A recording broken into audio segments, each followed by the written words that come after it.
Baik, sambil menunggu Ustadz, kita mulai saja kajian pagi ini. Bismillahirrahmanirrahim. Assalamualaikum warahmatullahi wabarakatuh. Innal hamdalillah nahmaduhu wa nasta'in wa nastaghfiruhu wa na'udzu billahi min shururi anfusina wa min sayyiati a'malina may yahdihillahu fala mudilla lahu wa may yudlil fala hadiyalah. Asyhadu an la ilaha illallah wahdahu la syarika lahu wa asyhadu anna Muhammadan abduhu wa rasuluh. La nabiyya ba'da. Alhamdulillahirabbil alamin, segala puji dan syukur mari kita panjatkan kehadirat Allah Subhanahu wa taala yang karena qadrah, iradah dan inayahnya masih memberikan kesempatan kepada kita untuk bisa berkumpul di tempat yang mulia ini untuk bisa mengikuti kajian yang insya Allah nanti akan disampaikan oleh Ustadz kita. Tak lupa sholawat serta salam nantiasa kita curahkan kepada junjungan kita, panutan kita, suri tauladan kita, baginda Nabi Muhammad SAW beserta para keluarganya, para sahabatnya, termasuk kita pengikutnya sampai akhir zaman. Alhamdulillah, jamaah rahimahullah yang dimuliakan Allah. Alhamdulillah kita masih bisa diberikan kesempatan untuk bisa berkumpul, meluangkan waktu untuk datang ke majelis ilmu yang insya Allah hari ini kita akan sama-sama mendengarkan kajian yang akan dibawakan oleh Ustadz Akmal Syafril. Beliau ini adalah pendiri Indonesia Tanpa Jil yang nanti insya Allah akan membawakan tema mengenai Ghazwul Fikri, yaitu satu tema yang sangat up to date, sangat kontekstual, ya, dimana mungkin secara tidak sadar kita sudah merasakannya ataupun mungkin ada yang terpengaruh. Insya Allah nanti Ustadz akan membawakan secara lebih mendalam, lebih detail mengenai tema ini, dan mudah-mudahan kita semua bisa mengambil ilmunya, mengambil ibrohnya sehingga menjadi pelajaran bagi kita semua. Baik, untuk mempersingkat waktu, kami persilakan kepada Ustadz untuk segera memulainya. Tafadhol Ustadz. Ya. A'udzubillahi minasyaitonirrajim. Bismillahirrahmanirrahim. Assalamualaikum warahmatullahi wabarakatuh. Alhamdulillahirabbil alamin. Innal hamdalillah nahmaduhu wa nasta'inuhu wa nastaghfiruh wa na'udzubillahi min syururi anfusina wa min sayyiati a'malina. May yahdihillahu fala mudhillalah wa may yudhlil fala hadiyalah. Asyhadu an la ilaha illallah wahdahu la syarikalah wa asyhadu anna Muhammadan abduhu wa rasuluh la nabiyya ba'dah. Allahumma shalli wa sallim wa barik ala Muhammad wa ala alihi wa sahbihi wa man tabi'ahum bil ihsan ila yaumiddin, amma ba'd. Alhamdulillah, segala puji dan syukur kita haturkan kehadirat Allah Subhanahu wa taala atas nikmat yang paling utama, nikmat iman dan Islam, nikmat ukhuwah, nikmat kesehatan dan kesempatan untuk berkumpul dalam kajian pada subuh kita di bulan suci Ramadan yang penuh berkah ini. Mudah-mudahan kehadiran kita di sini Allah perhitungkan sebagai jihad kita di jalan ilmu, amin ya rabbal alamin. Seperti yang sudah diumumkan, saya akan melanjutkan ya pembahasan kita bulan lalu. Udah lupa lagi tanggal berapanya. Ya, bulan lalu sempat mampir ke sini dan kita sempat bahas tentang Ghazwul Fikri.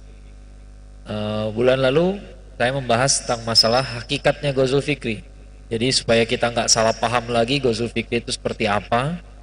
Apakah Ghazwul Fikri itu murni teori konspirasi saja? Nggak demikian gitu ya. Kemudian yang namanya Ghazwul Fikri itu terdiri dari dua kata, yaitu ghazwah dan fikrah ya. Jadi kalau bicara Ghazwul Fikri, kita bukan bicara bagaimana musuh menyerang kita saja, tapi kalaupun kita berbicara soal itu, maka kita dengan pengertian bahwa kita perlu melakukan serangan balik ya. Kadang-kadang umat muslim, ini salah satu Ghazwul Fikrinya, salah satu Ghazwul Fikri yang paling berhasil adalah membuat umat muslim merasa tidak boleh menyerang balik ya, terasa nggak boleh menyerang balik gitu ya. Tahun lalu Pak Gunawan Muhammad di akun Twitternya mengatakan Tuhan saya nggak pencemburu Padahal Rasulullah SAW mengatakan persis sebaliknya. Rasulullah SAW mengatakan innallaha yaghar. Allah itu mencemburu. Ya. Jadi orang memberikan kesan bahwa umat Islam ini nggak bisa melawan. Kalau melawan salah. Ya. Kalau melawan salah. Inilah yang membuat kita ini jadi kebingungan terus. Kalau kita melawan kita merasa salah. Kalau tidak melawan, yang namanya perang nggak melawan yang nggak akan menang. Ya. Nah oleh karena itu kita luruskan dulu, namanya ghazwah itu adalah perang. Perang itu perlu dilawan, perlu ditanggulangi gitu ya. Serangan musuh itu harus ditanggulangi, bukan didiamkan saja. Ya. Itu tidak rasional berpikir bahwa musuh menyerang lalu kita diam dan tiba-tiba kita menang. Itu tidak rasional. Ya. Dan cara berpikir umat muslim harusnya rasional. Ya. Nah kemudian kata kedua adalah fikroh. Jadi yang namanya ghazwa fikri itu harus dihandle dengan ilmu, dengan pemikiran, bukan dengan emosional, ya, bukan dengan marah-marah saja lalu tiba-tiba masalah selesai. Tidak akan selesai. Ya. Nah kalau kita sekarang sering dengar kajian-kajian akhir zaman, kita lihat banyak yang membicarakan tentang Dajjal misalnya. Dajjal itu bagaimana menghandle-nya? Apakah bisa kita hadapi dengan kekuatan? Ya. Siapapun yang mau menghadapi Dajjal di ruangan ini kita nggak akan bisa menghadapinya. Ya. Oleh karena itu Rasulullah SAW memerintahkan kalau ketemu Dajjal ya lari. Ya. Nah, tapi yang melindungi kita dari pengaruh Dajjal itu adalah ilmu. Ya. Kita nggak akan bisa bunuh Dajjal karena udah jelas yang bunuh Dajjal itu Nabi Isa alaihissalam, bukan kita. Ya, yang membunuhnya sudah jelas, tempat membunuhnya pun sudah jelas, bukan di Bogor, ya. Bukan di Bogor tapi di Syam.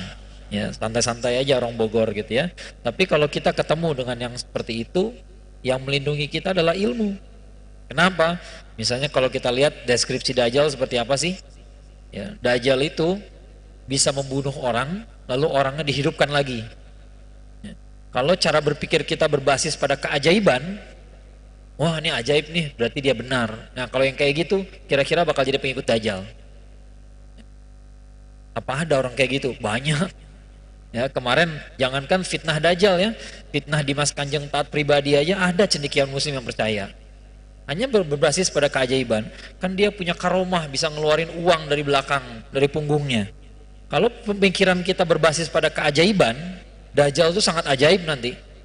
Ya. Tapi Dajjal sudah di jidatnya aja ada tulisan kafir. Ya. Lalu Dajjal itu datang dengan mengatakan saya Tuhan kalian.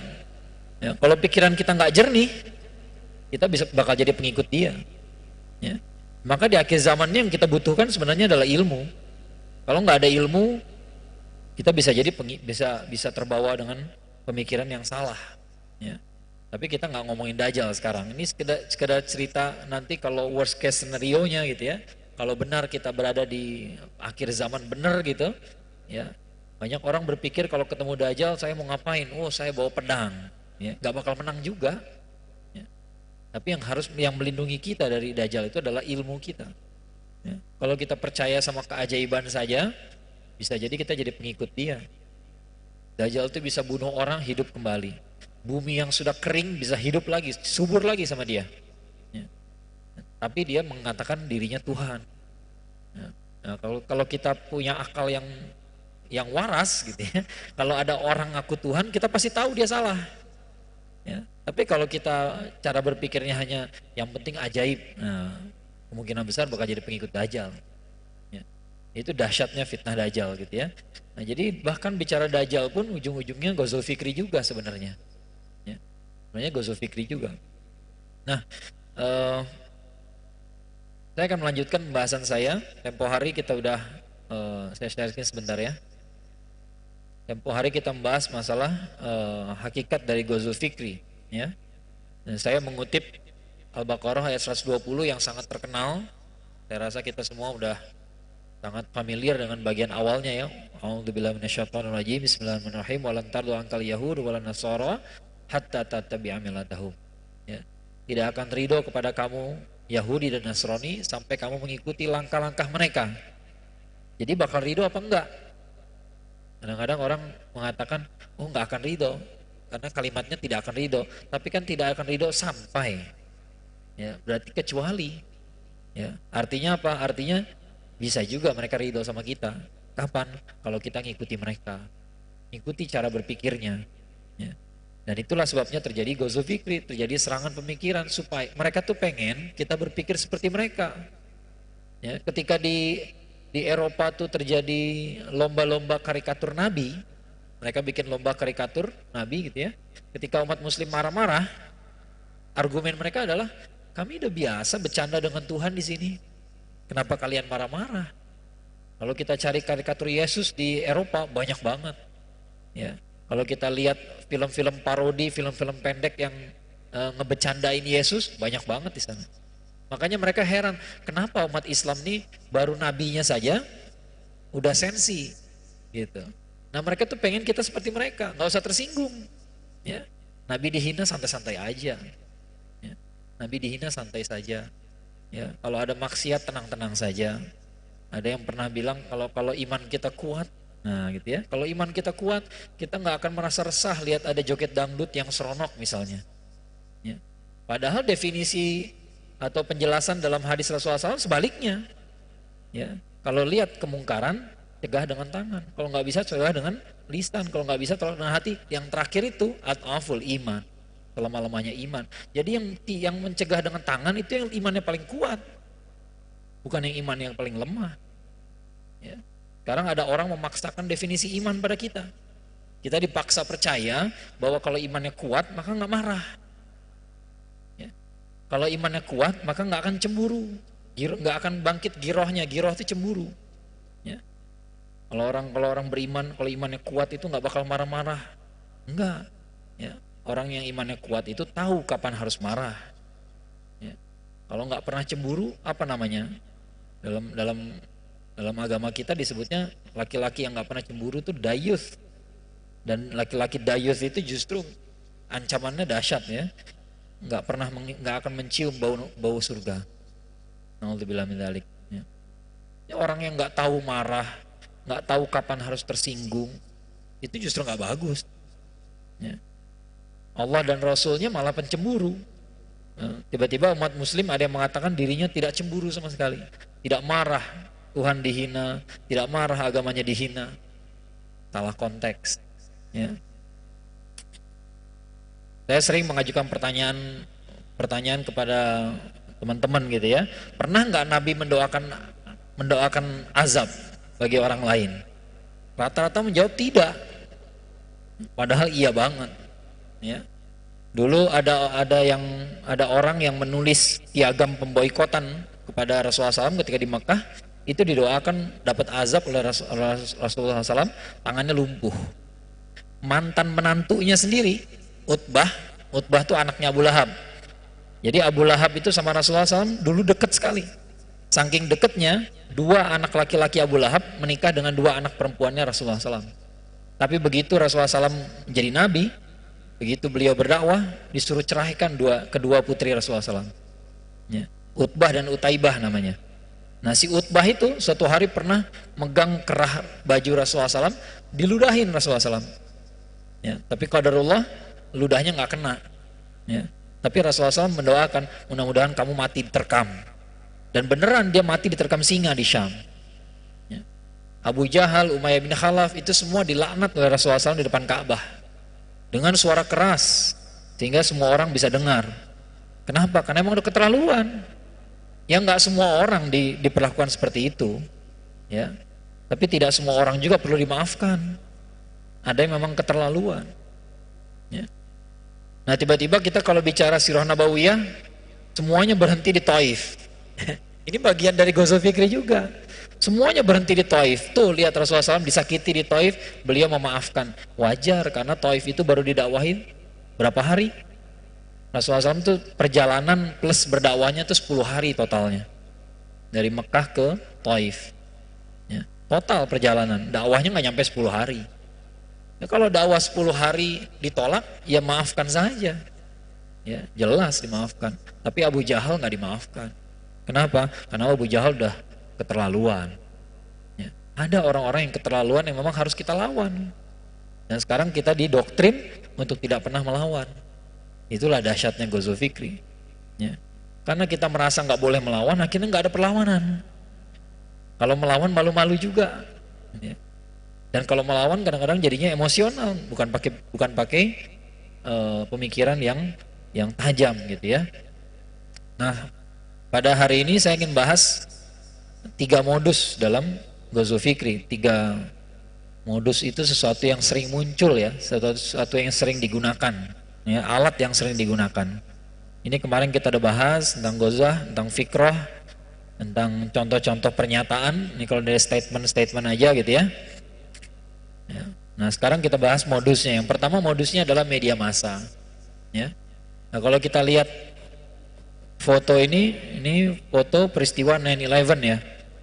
11 September 2001. Apa yang bisa kita lihat dari gambar ini? Ya.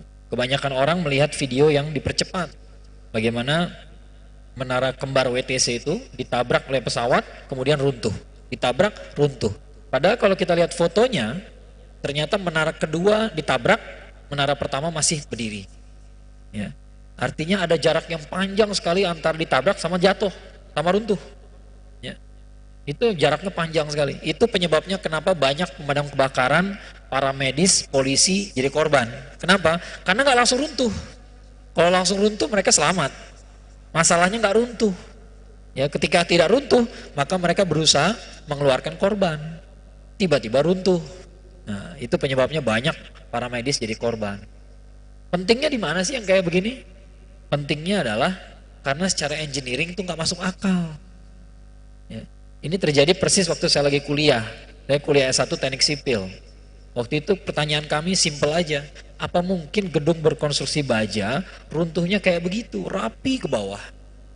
Sampai-sampai kita bikin seminar kecil-kecilan, semua jawabannya sama. It doesn't make any sense.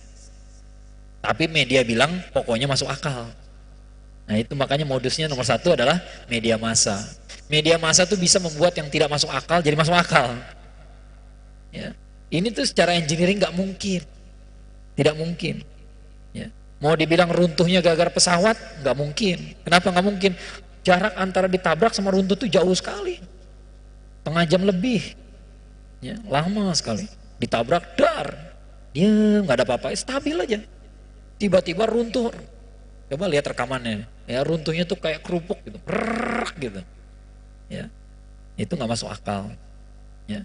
Kalau kita berdirikan tiang baja gini ya, tiang baja berdiri begini, bayangkan aja nih tiang-tiangnya gedung WTC. WTC itu kan baja semua strukturnya, nggak ada betonnya. Ya. Bayangkan tiang baja berdiri begini, kira-kira dia bisa nahan gaya paling kuat dari kanan, kiri, depan, belakang, apa dari atas? Ya. Nggak usah kuliah engineering juga pakai feeling tahu, dia pasti dari atas paling kuat. Tapi justru dari atas itulah dia runtuh. Dia runtuhnya nggak ke samping, nggak ke sini, tapi runtuhnya ke bawah, vertikal. Doesn't make any sense. Tapi media massa bilang, pokoknya ditabrak pesawat runtuh. Pokoknya ada teroris. Pokoknya terorisnya Islam. Semuanya pokoknya. Ya. Ini kerjaan media. Ya. Yang ngomong begitu bukan kita doang. Di Amerika juga ada organisasi AE911truth.org. Itu situsnya ya, AE911truth, Architects and Engineers for 9/11. Ya. Kenapa? Karena banyak di antara engineer ini yang keluarganya jadi korban. Ya, sama seperti saya. Sebagai engineer kita nggak ngelihat ini masuk akal gitu, tidak masuk akal sama sekali. Ya. Sampai ada 10 poin tuh dirinci ya, mungkin nggak begitu kebaca ya. Saya bacakan aja misalnya nomor 1 ya, sudden onset of destruction at location of jet impacts ya. Jadi dia runtuh tuh tiba-tiba gitu, gitu, tiba-tiba. Padahal ditabraknya setengah jam yang lalu gitu. Ditabrak setengah jam yang lalu, nggak terjadi apa-apa, goyang pun tidak. Para medis naik ke atas, ngejar-ngejarin orang biar bisa turun gitu ya. Tiba-tiba, ya jatuh. Ya. Kemudian nomor 2, straight down symmetrical progression outside footprint. Jatuhnya tuh tegak lurus, nggak ada bengkok-bengkoknya sama sekali. Padahal tiang baja tuh kalau kena beban yang terlalu berat, dia akan melendut begini, bakal muntir, nggak bakal runtuh begini kayak kerupuk, nggak masuk akal. Nomor 4 tuh, 2/3 free fall acceleration, 2/3 percepatan jatuh bebas. Ya, kalau kita jatuhin barang gitu ya, truk gitu, nah itu jatuh bebas namanya. Nah ini 2/3 kecepatan itu. Jadi seolah-olah tiang baja tuh nggak nahan apa-apa gitu. Ya. Masuk akal nggak sih ada baja dibangun segitu bagusnya, bertahun-tahun nggak ada keluhan, tiba-tiba runtuh begitu saja. Ya, tiba-tiba kehilangan kekuatannya sekaligus gitu. Ya. Nomor 5, near total destruction of structural steel frame. Hampir kehancuran yang hampir total dari seluruh struktur rangka baja. Rangka baja tuh hancur berkeping-keping, nggak ada bekasnya, nggak ada apa ya, nggak ada yang utuh sama sekali gitu. Ya, benar-benar pecah gitu, berantakan gitu. Ini baja, kita ngomongin baja gitu. Ya. Nah, itu semua nggak masuk akal. Ya, sampai poin ke-10 kesimpulan akhirnya apa? Proof of controlled demolition. Ada peledakan yang diatur, yang terkendali. Kalau di negara-negara maju biasa ngeruntuhin gedung itu pakai peledak, ya, supaya dan diletakkan di tempat-tempat yang tepat sehingga runtuhnya tuh rapi ke bawah, gitu. Persis kayak gitu. Ya. Itu yang sebenarnya terjadi. Cara engineering kita nggak bisa terima jawaban ditabrak pesawat. Ya. Ada yang bilang ditabrak pesawat lalu lantai 90 itu terbakar, hangus, maka kemudian bajanya meleleh. Ya. Tapi baja itu meleleh di suhu 600 derajat Celcius. Ya, sementara apinya kita lihat nggak kayak gitu, cuma asapnya doang, nggak ada api. Ya, nggak ada api. Bahwa ada pesawat nabrak, iya, kita semua lihat. Ya, kita nggak menafikan itu kok. Ya. Tapi runtuhnya tuh nggak bukan karena itu. Ya. Nah, yang poin saya adalah media massa ini begitu hebatnya sampai bisa membuat semua orang setuju bahwa ini ada terorisme, terorisnya tiba-tiba Islam, tiba-tiba Afghanistan dan Irak diinvasi, habis, ya. 2 negara selesai, ya. Dan Amerika bisa mengganti presiden Irak. Ini bukan ngebela Saddam Hussein juga bukan tokoh yang Islami juga. Ya. Kemarin ada videonya ya, berapa tahun yang lalu ya, 2-3 tahun yang lalu ada video jenazah Saddam Hussein. Lalu tiba-tiba semua orang bilang, lihat tuh jenazahnya masih segar, berarti Saddam Hussein memimpin Islam sejati. Nah ini contohnya bagaimana gozul fikir itu gampang di umat Islam, karena kita nggak berpikir lurus. Ya, kita lupa bahwa partainya Saddam Hussein itu sama dengan partainya Bashar Assad yang ngebunuhin rakyatnya sendiri di Suriah sekarang itu. Ya, sosialis, nggak ada Islamnya, ya, sangat sekuler, ya, sangat kejam dia ketika memerintah. Ya. Kita nggak belain Saddam Hussein, tapi bahwa Amerika itu zolim di Irak jelas sekali. Ya. Di ubrak-abrik di Irak itu media mengatakan mencari apa? Mencari WMD, Weapon of Mass Destruction, senjata pemusnah massal. Ketemu nggak? Nggak. Satu pun nggak ketemu. Presidennya udah ditangkap, diganti pemerintahnya, diganti dengan pemerintah boneka, ditangkap dibawa ke Amerika, digantung. Nggak ketemu yang dituduhkannya. Kurang zolim apa lagi? Ya. Zolimnya udah maksimal. Ya. Masalahnya korbannya bukan Saddam Hussein sendiri, korbannya kan seluruh rakyat Irak. Ya. Itu nggak bisa kita terima, harusnya kita nggak bisa terima. Tapi karena media meyakinkan kita bahwa pelakunya adalah orang Islam, kita merasa bersalah semua. Ya. Itu gozul fikrinya di situ. Ya. Tiba-tiba kita merasa bersalah sama dunia gitu ya. Ya, luar biasa. Ini pertanyaan yang agak nakal sedikit. Kalau kita jadi pemret, jadi pemimpin redaksi surat kabar, kira-kira apa berita paling menarik, berita paling seksi untuk dimuat di headline tanggal 3 Desember 2016. 3 Desember 2016. Ya, udah pasti berita yang paling hot di Indonesia adalah 212. Ya, ini terlepas dari kita setuju sama 212 apa enggak, yang pasti dari perspektif Pemret, ya, harusnya 212 itu yang paling menarik. Ya. Jutaan orang kumpul, kurang menarik apa? Ya. Republika fotonya begini. Ya, apa yang ditonjolkan? Jumlah orang yang datang rapi, tidak ada rumput yang diinjak. Media Indonesia lain. Media Indonesia lain. Judul headline-nya apa? Makar terbukti ada. Udah tahu orang Indonesia literasinya payah. Baca judul ngerasa ngerti kan? Padahal ini artikelnya tidak membahas 212. Artikel ini membahas orang-orang yang ditangkap tanggal 1.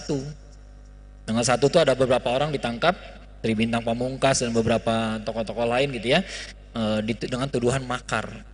Ya. Tapi kan di atas fotonya foto 212. Di bawah tulisannya makar terbukti ada. Di kanan atas, artikel kanan atas, nggak kebaca ya kalau di sini ya. Tulisannya damai tanpa makar. Masya Allah. Ya dibahas makar terus. Padahal nggak terjadi apa-apa di satu dua. Ya. Itulah media. Media bisa mengada-adakan yang tidak ada dan bisa meniadakan yang ada. Ya. Yang sebelah kiri bawah artikelnya apa? Presiden banjir pujian, datangi peserta aksi. Ya, Masya Allah gitu ya. Itulah media. Ya. Jadi orang umat Islam jangan polos-polos amat sama media gitu ya. Media itu ya tergantung editornya, tergantung pemretnya mau di dari angle apa nih gitu. Ya. Kalau dia mau ngotot 212 makar, ya pokoknya makar aja udah. Padahal nggak terjadi apa-apa. Siapa yang bisa menyangkal nggak terjadi apa-apa? Memang nggak terjadi apa-apa. Ya.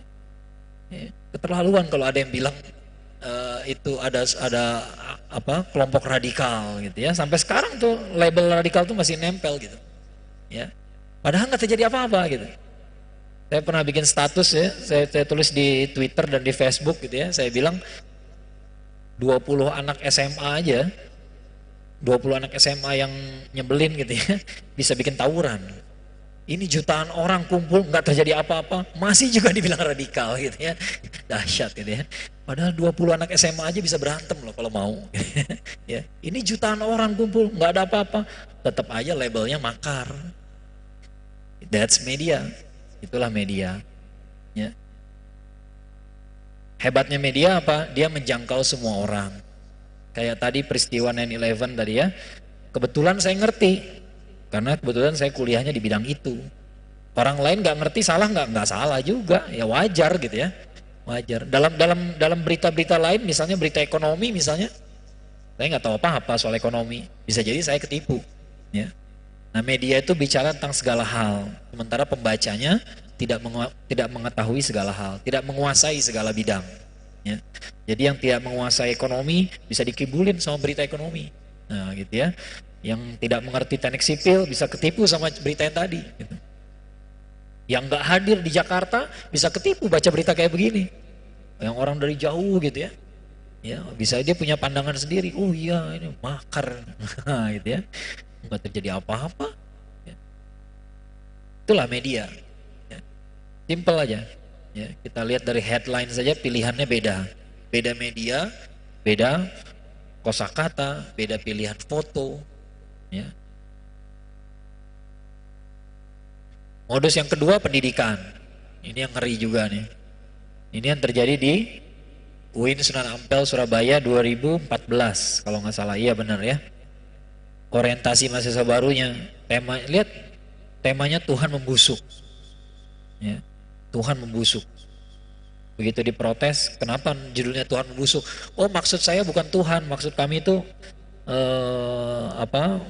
pemikiran manusia tentang Tuhan.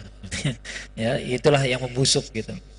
Ya kalau gitu bilang aja pemikiran manusia membusuk gitu ya.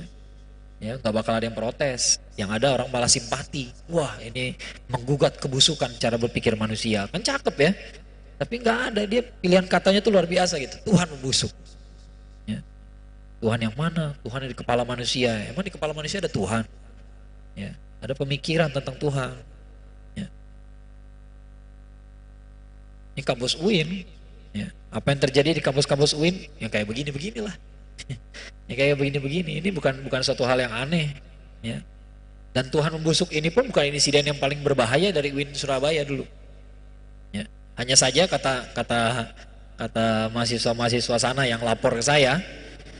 Cuman acara yang ini blunder. Kenapa? Karena dibikinin spanduk, dibikinin baliho, dibikinin kaos. Jadi kaosnya tulisannya Tuhan membusuk gitu. Ya. Akibatnya si isi Surabaya tahu. Ya. Nah, sebelum-sebelumnya banyak statement-statement kayak begitu. Ya. Cuman nggak dibikinin kaos, jadi orang nggak tahu. Ya. Banyak hal kayak begini terjadi di kampus-kampus perguruan tinggi Islam. Waktu saya di Purwokerto ada mahasiswi yang nanya ke saya, saya dikasih tugas disuruh bikin suruh bikin makalah, temanya mengkritik Al-Quran. Dosa nggak Ustaz ini? Saya bilang mengkritik Quran itu bukan dosa, tapi murtad. Ya jangan main-main, mengkritik Quran itu berani bilang Quran itu salah itu murtad. Ya bukan dosa gitu. Kalau dosa bisa lah kita tobat gitu ya.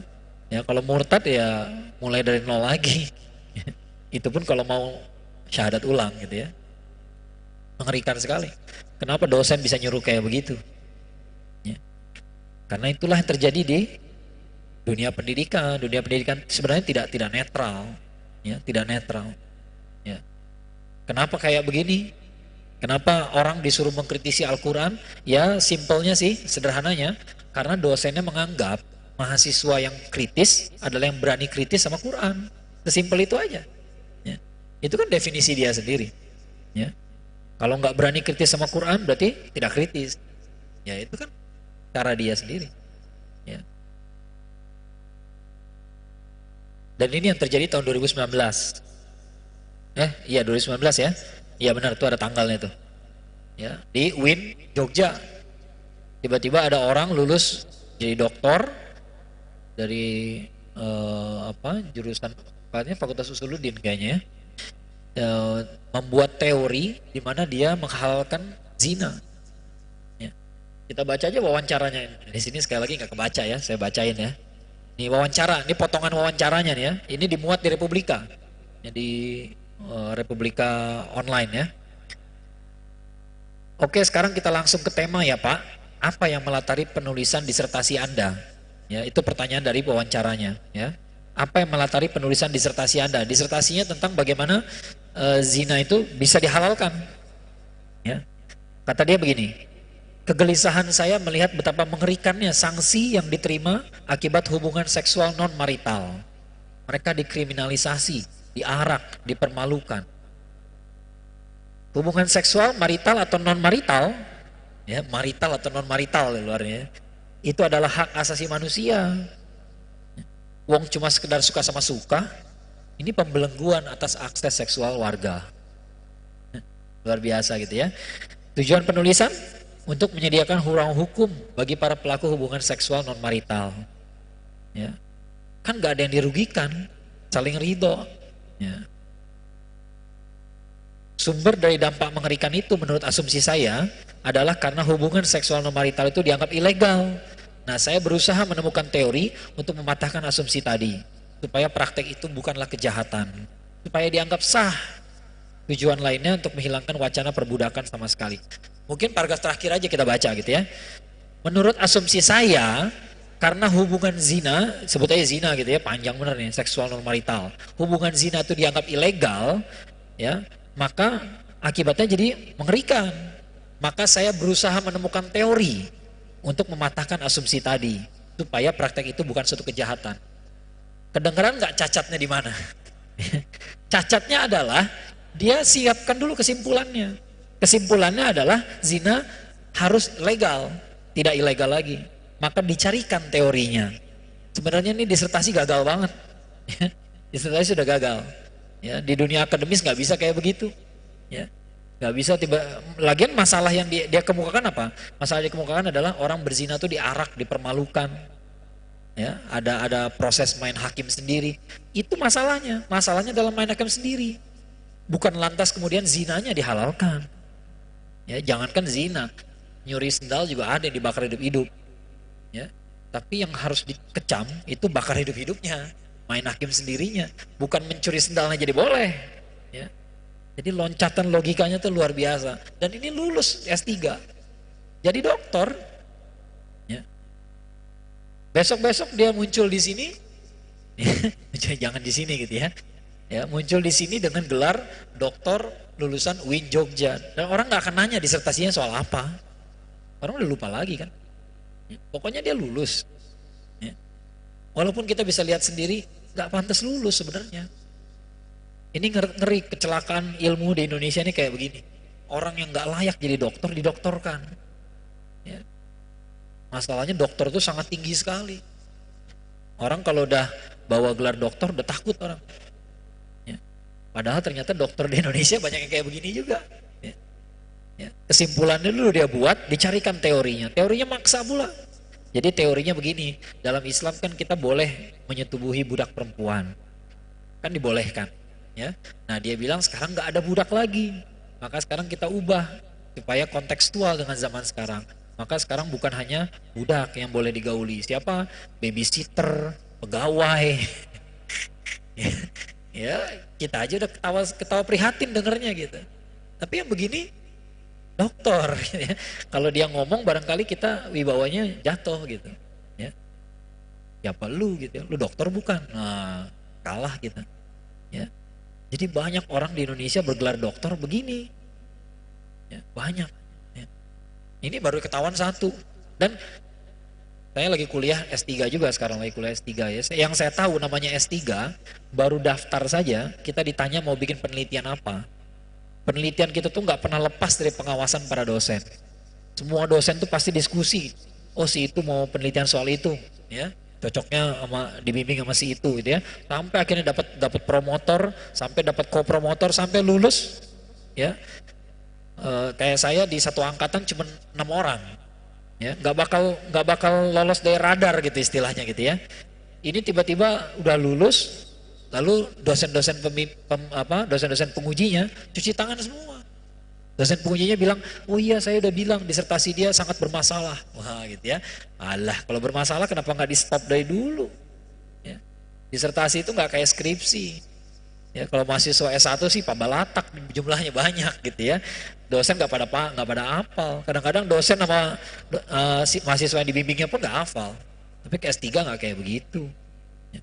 S3 itu dari daftar saja diwawancara ditanya dulu mau penelitian soal apa kira-kira. Walaupun nanti bisa berubah. Ya.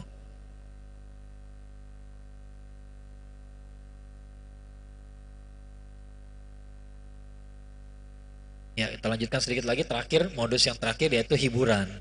Kenapa sih modus hiburan itu begitu kuat? Sederhana aja. Karena kita mengkonsumsi hiburan dengan niat minta dihibur. Kita mengkonsumsi hiburan bukan dengan niat siap kritis. Kita minta dihibur. Ya, contohnya sinetron ya, tukang bubur naik haji. Ya, sekarang udah nggak ada, alhamdulillah gitu ya. Ini sinetron dahsyat sekali loh pengaruhnya. Saya kalau di pengajian ibu-ibu gampang aja nanya ke ibu-ibu, ibu ada nggak di lingkungan kita orang kayak Haji Muhyiddin? Jawabannya cepat banget, ada, gitu ya. Yakin bener ada, ya. Saya suruh tutup mata dulu, merem bu, merem. Bayangin bu ya, ada orang sholat 5 waktu selalu di masjid, datang ke masjid dengan adab yang sangat bagus, bajunya lebih lebih bagus daripada kita gitu ya.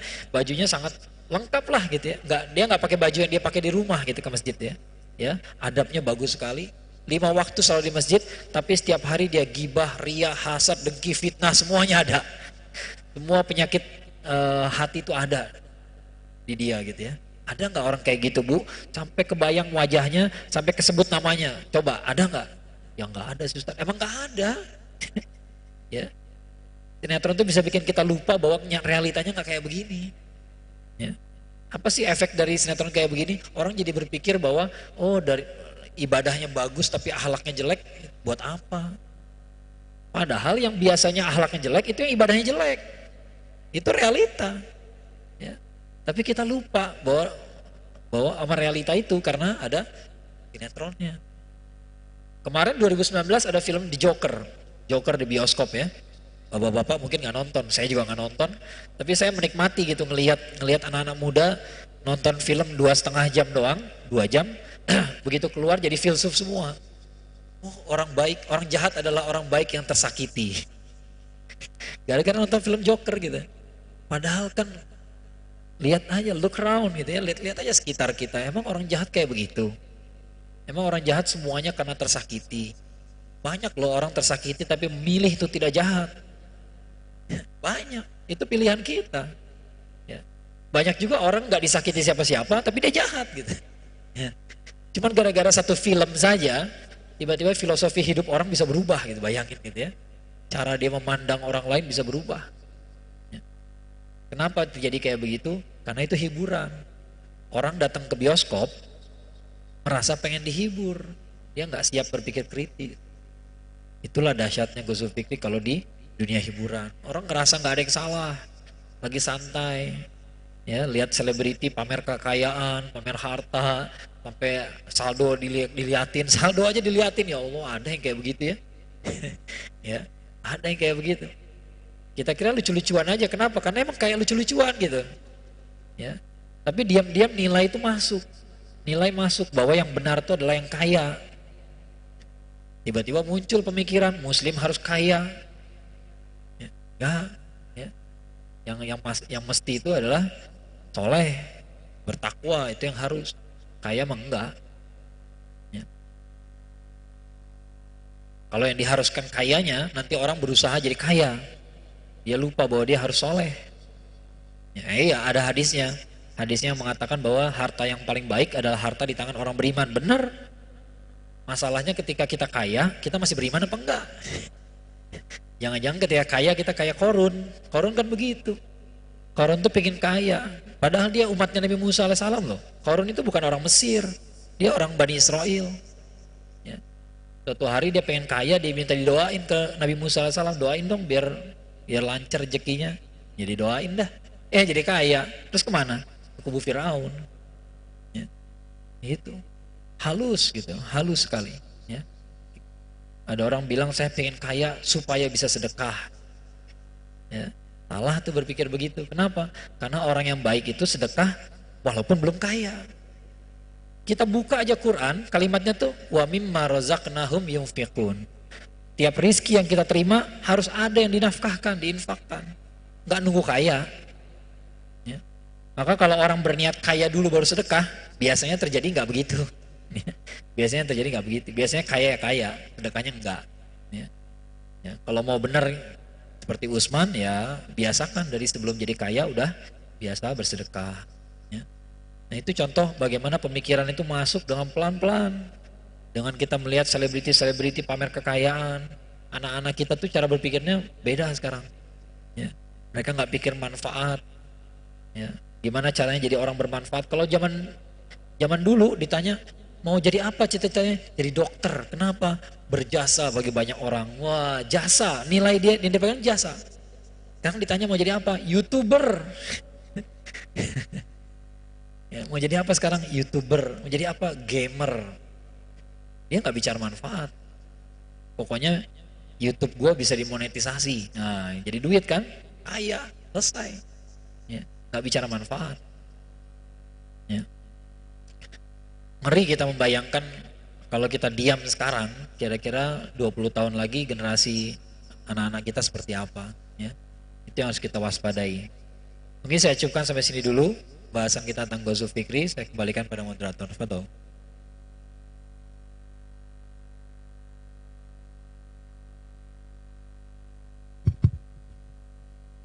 Baik, terima kasih Ustadz pemaparannya mengenai Ghazul Fikri ini.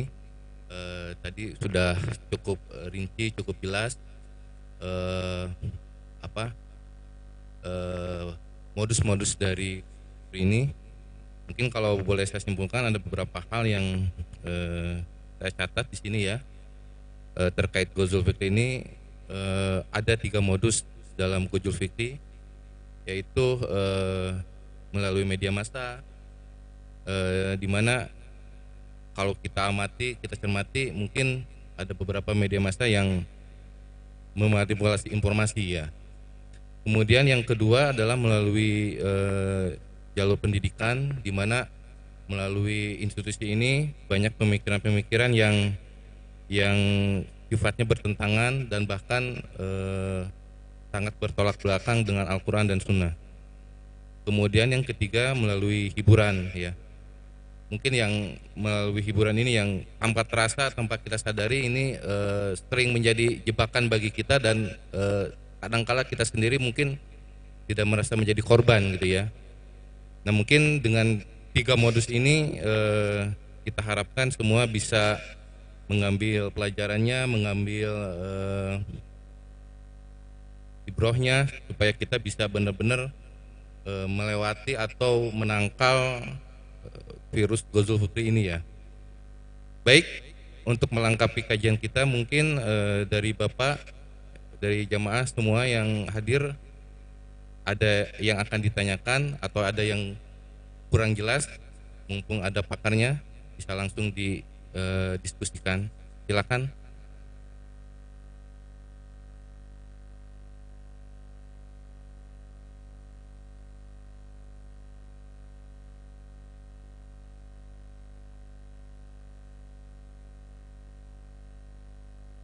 Bismillahirrahmanirrahim. Assalamualaikum warahmatullahi wabarakatuh. Waalaikumsalam warahmatullahi. Bapak-bapak ini punten karena tadi dia ada yang ngacung ya, saya ngacung lah.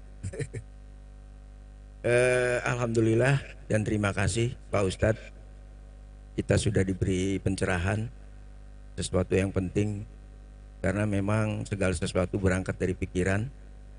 Pengaruh pikiran itu luar biasa, dan kita sudah diingatkan banyak macam pikiran yang mengganggu keimanan kita, mengganggu jalan hidup kita. Ini perlu diwaspadai. Jadi sekali lagi ini terima kasih.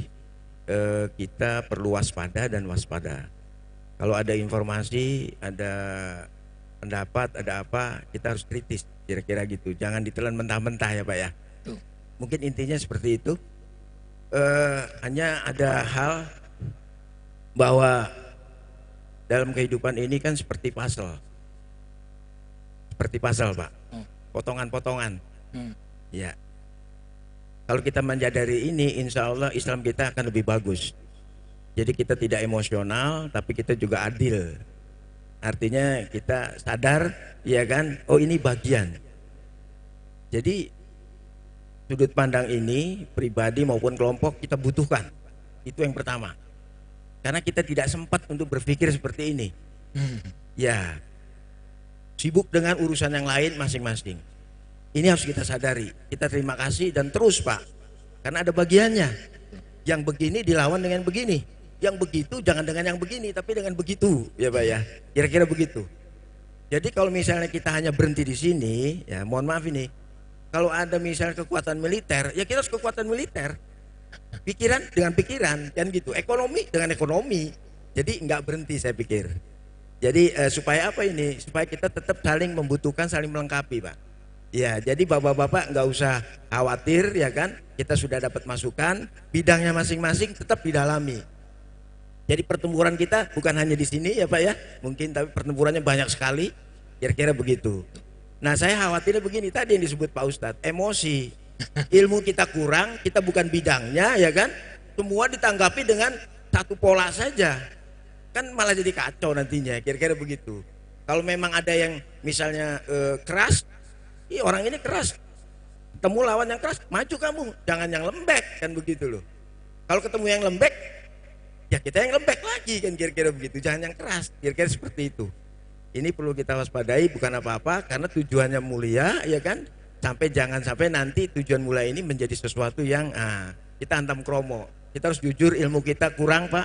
Jadi kalau ada tetangga yang non muslim yang segala macam, kita harus hati-hati kan gitu loh, jangan terus dihantam kromo saja kan begitu Pak, kira-kira begitu.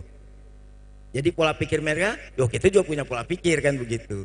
Jadi jangan setiap misalnya tadi ya yang non muslim terus kita langsung kita curigai dan seterusnya. Ini juga perlu waspada karena mungkin dia bukan ahlinya, nggak sejauh itu mungkin gitu loh.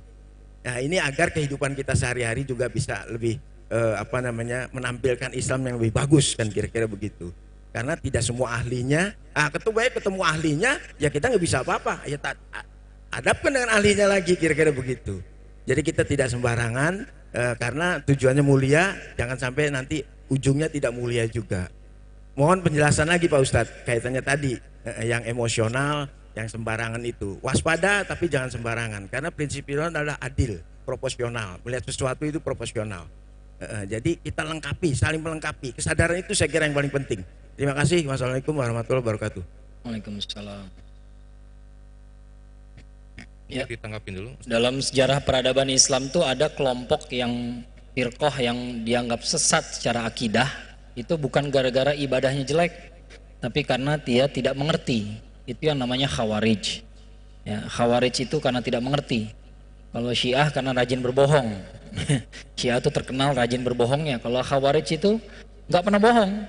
Makanya orang khawarij itu kalau meriwayatkan hadis diterima oleh para ulama karena mereka nggak pernah bohong. Tapi jangan tanya maknanya ke mereka nggak ngerti, mereka salah mengerti. Ali bin Abi Thalib aja dibilang tidak berhukum pada hukum Allah. Ini dulu tuh ketika muncul Khawarij sama Syiah tuh kayak dua kutub yang berlawanan. Yang satu bilang meninggikan Ali banget, ya pokoknya Ali harus jadi khalifah, ya kalau enggak berarti akidahnya rusak. Yang satu lagi bilang Ali sudah keluar dari Islam. Dua-duanya lebay, dua-duanya berlebihan. ya. Jadi memang benar kita harus menghandle masalah dengan baik gitu ya. Nggak semua orang kita anggap bermasalah. Tapi ada yang menarik ungkapan dari Buya Hamka dalam tafsir Al-Azhar ya, ketika beliau menjelaskan Al-Maidah ayat 51. Ya, beliau bilang apa? Kan ayatnya itu jelas mengatakan orang Yahudi, Nasrani nggak boleh dijadikan wali, nggak boleh jadi pemimpin kita. Ya. Nah, beliau membenarkan hal tersebut. Kata beliau begini, kita nggak boleh menjadikan musuh agama sebagai pemimpin, walaupun dia bukan musuh pribadi kita. Ya, jadi bisa jadi kita ini nggak punya masalah sama dia. Dia non Muslim, dia nggak punya masalah sama kita. Kita nggak punya masalah sama dia, dan kita nggak akan bikin masalah sama dia. Ya, tapi apapun yang terjadi dia nggak boleh jadi pemimpin kita. Kenapa? Karena walaupun dia adalah orang non Muslim yang baik, tapi dia punya hubungan dengan yang tidak baik. Nah itu masalahnya gitu ya. Jadi dia bukan musuh pribadi kita, bukan. Ya, tapi agama kita ini ya bersih tegang. Ya, musuh agama gitu ya, makanya nggak boleh dijadikan pemimpin ya. Tapi memang bukan musuh pribadi, dan jangan dijadikan masalah, jangan dibikin masalah, jangan dibikin gitu masalahnya gitu ya. Masalah nggak ada dibikin nggak boleh ya. Tapi tetap kita menjaga jarak. Namanya wali itu tempat kita minta perlindungan. Makanya wali itu spektrumnya luas dari sahabat sampai pemimpin. Ya, maka orang kafir itu nggak boleh jadi sahabat sampai jadi pemimpin, sampai bahkan jadi Tuhan aja wali juga kan. Ya, Allah itu kan wali bagi orang-orang beriman ya. Jadi tauhid itu juga aulia ya. Nah, spektrumnya luas sekali. Maka kita harus jaga jarak. Ya. Tapi kita nggak boleh mencari masalah. Masalah nggak ada dibikin-bikin, itu nggak boleh ya. Kalau bisa mah mereka dapat hidayah gara-gara kita. Ya, itu cakep gitu ya. Bagusnya begitu ya.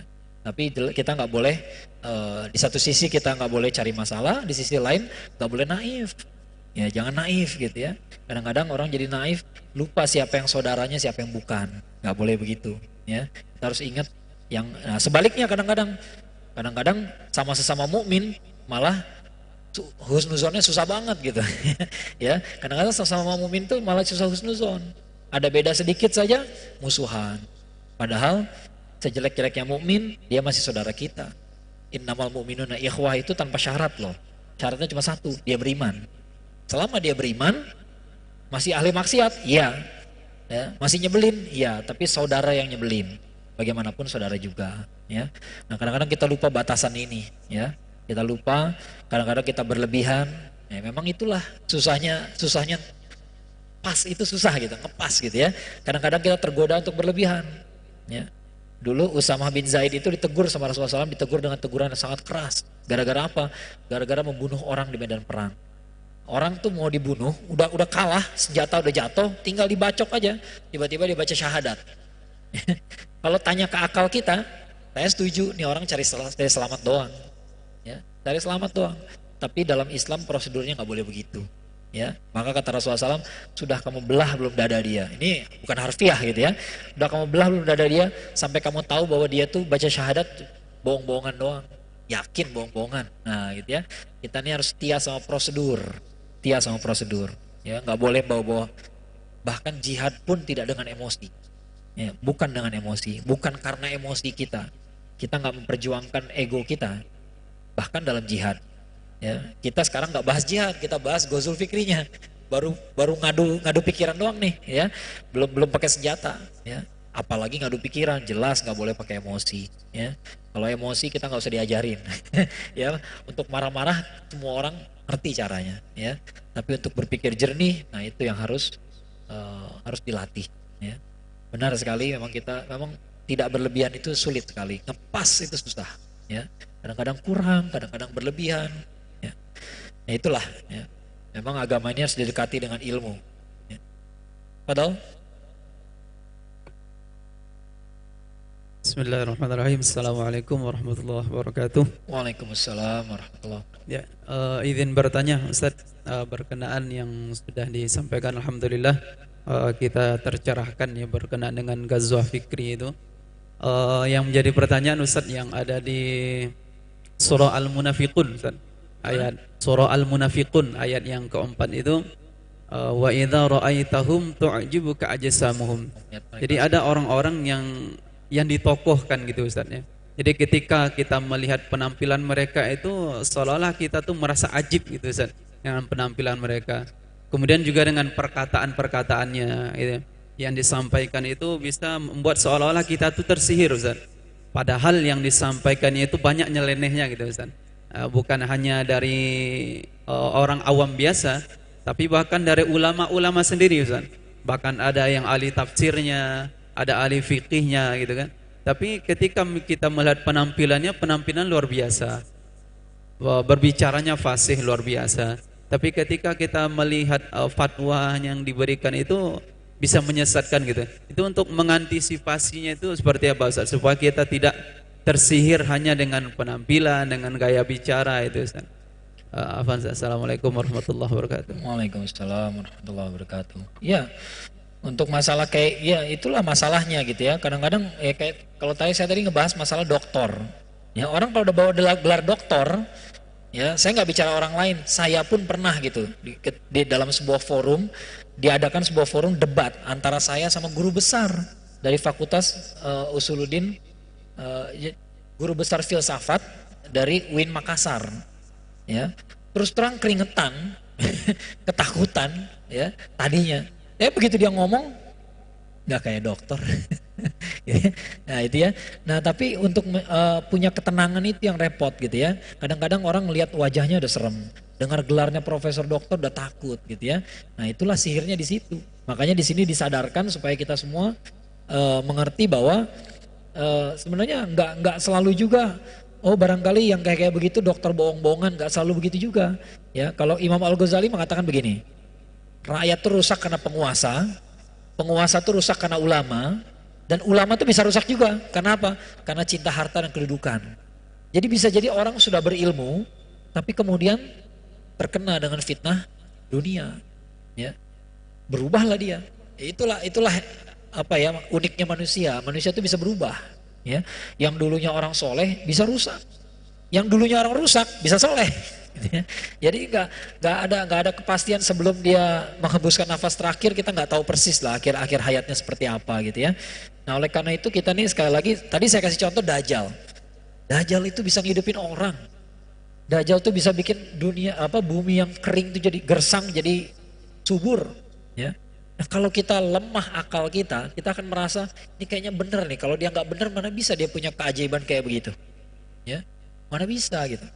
Tapi kalau kita berpikir dengan akal yang jernih gitu ya, tapi dia ngaku Tuhan, mana mungkin sih Tuhan mewujud kayak begini? Ya, kita nggak bisa terima. Manusia Allah gitu ya, tiba-tiba muncul di depan muka kita berwujud seperti manusia, matanya buta sebelah, ada tulisan kafir di jidatnya, nggak bisa kita terima. Jangankan kayak begitu, jadi manusia yang cakep aja gitu ya, nggak bisa kita terima juga. Kenapa? Walaupun cakep dia punya kekurangan, punya keterbatasan. Nggak mungkin Allah punya keterbatasan. Nah, kalau akalnya kuat dia nggak akan tertipu. Ya. Kemarin Lia Eden baru meninggal. Kira-kira pengikutnya pada tobat nggak? Enggak. Sama aja gitu. Jadi ini mereka ini karena kurangnya ilmu gitu. Mereka nggak tahu bahwa ini yang manusia yang setengah Tuhan aja udah meninggal juga gitu. Masih percaya juga. Dulu Mirza Ghulam Ahmad, pendiri Ahmadiyah, bilang dia tuh adalah Imam Mahdi. Ya, Imam Mahdi. Sampai dia meninggal, kiamat belum terjadi. Tapi pengikutnya berubah nggak? Enggak. Jadi ini semua tuh masalah ilmu. Ini semua masalah ilmu. Ya.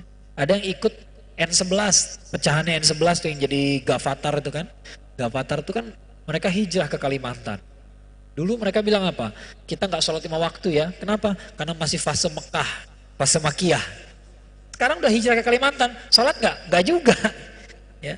Kalau pengikutnya kritis, pengikutnya harus memikir, katanya nggak sholat gara-gara masih fase Makiyah, sekarang udah hijrah fase Madaniyah dong, sholat dong kita, nggak sholat juga, berarti harusnya dia tahu, berarti pemimpin gue bohong nih, nah gitu ya. Tapi kalau orang nggak jalan akalnya ya gimana dong? Ya. Nah emang ini dituntut kita ini untuk berpikir, ya. Contoh kaum Khawarij itu contoh yang menohok sekali, betapa orang ibadahnya kencang, bagus, ya. Sholatnya banyak, saumnya banyak, sedekahnya banyak, ternyata akalnya nggak jalan, ya sesat juga. Ya, akhirnya sesat juga. Ya. Itulah gitu ya. Jadi memang sekali lagi agama ini nggak punya jalan lain, memang harus didekati dengan ilmu. Ya. Kita nggak bisa mengatakan saya orang bodoh itu kemarin, ya besok enggak, hari ini enggak, gitu insya Allah gitu ya. Nah, jangan pernah mengatakan kayak begitu. Sahabat Rasulullah SAW yang mantan budak kayak Bilal gitu ya, Bilal tuh nggak pernah bilang ke Rasulullah SAW, ya Rasulullah saya orang bodoh, saya orang budak ya, saya dulu budak dari Ethiopia nggak ngerti apa-apa, jangan diajarin, enggak, ya tetap belajar, lama-lama insya Allah tambah pinter gitu ya. Jangan juga bilang saya udah tua, ya usia udah 40 tahun. Ya. Khulafaur Rasyidin itu yang masuk Islam waktu masih muda cuman Ali bin Abi Thalib. Ya. Abu Bakar selisihnya cuma 2 tahun sama Rasulullah SAW. Umar bin Khattab 4 tahun. Ya. Utsman nggak jauh beda. Ya. Jadi umur berapapun kita mulai belajar, nggak ada ceritanya, nggak ada excuse ya, nggak ada excuse. Insya Allah bisa. Tapi yang jelas selain belajar juga kita kan minta bimbingan mulu sama Allah, ya minta bimbingan terus gitu ya. Kalau nggak minta bimbingan kita bisa tersesat kemana-mana, ya. Ya memang nggak ada, namanya juga gozul fikri ya, pemikiran. Jadi nggak ada jalan lain selain melindungi diri kita dengan ilmu. Ya kalau nggak ada ilmu bakal ketipu kita. Ya boro-boro sama fitnah dajjal. Ya Dimas Kanjeng taat pribadi aja yang percaya banyak. Bahkan salah satunya tokoh Ijmi lagi gitu ya. Tokoh Ijmi jadi pengikutnya Dimas Kanjeng taat pribadi hanya karena nggak bisa ngeluarin uang dari sini. Saya bilang Deddy Corbuzier juga bisa kali ngeluarin uang dari belakang doang mah gitu ya. Pesulap-pesulap yang lain juga bisa ya. Tapi ya itulah gitu ya. Nah mudah-mudahan kita semua dilindungi oleh Allah Subhanahu Wa Taala. Sekali lagi kita ikhtiar dengan melindungi diri kita dengan ilmu. Di sisi lain kita juga minta perlindungan dari Allah Subhanahu Wa Taala. Tiap hari, tiap sholat, tiap rokaat kita baca kok. Ihdinas siratal mustaqim. Ihdinas siratal mustaqim. Ihdinas siratal mustaqim ya. Kita hayati betul permintaan itu. Kita minta supaya Allah jangan biarkan kita tersesat sama sekali. Jangan biarkan kita tersesat. Kalau udah nyasar dikit, tolong dibalikin gitu ya. Minta betul-betul pada Allah. Ya, supaya kita terhindar dari situ, keluarga kita pun terhindar. Mudah-mudahan kita semua selamat dari fitnah akhir zaman ini, dari gozul fikri yang menyerang kita. Mungkin itu saja dapat saya sampaikan. Bila taufiq hidayah. Assalamualaikum warahmatullahi wabarakatuh. Assalamualaikum warahmatullahi wabarakatuh. Masih tidak ada pertanyaan lagi? Oh, tidak ada. Enggak, teman. Monggo dari jemaah masih ada yang ingin tanyakan? Baik, kita tidak ada yang tanyakan lagi. Terima kasih kita ucapkan kepada Ustadz yang jelas ya memaparkan mengenai bahaya gozul fikri ini. Mudah-mudahan kita semua bisa terlindung dari bahaya gozul fikri ini, dan kita juga bisa menjaga kita dan keluarga kita sehingga kita bisa selamat dari mungkin ini termasuk fitnah akhir zaman ataupun ujian bagi kita. Baik, jemaah yang dimuliakan Allah, mari kita sama-sama tutup kajian ini dengan membaca hamdalah dan doa kafaratul majid. Alhamdulillahirabbil alamin. Subhanakallahumma wa bihamdika asyhadu an la ilaha illa anta astaghfiruka wa atubu ilaik. Wassalamualaikum warahmatullahi wabarakatuh. Waalaikumsalam warahmatullahi wabarakatuh.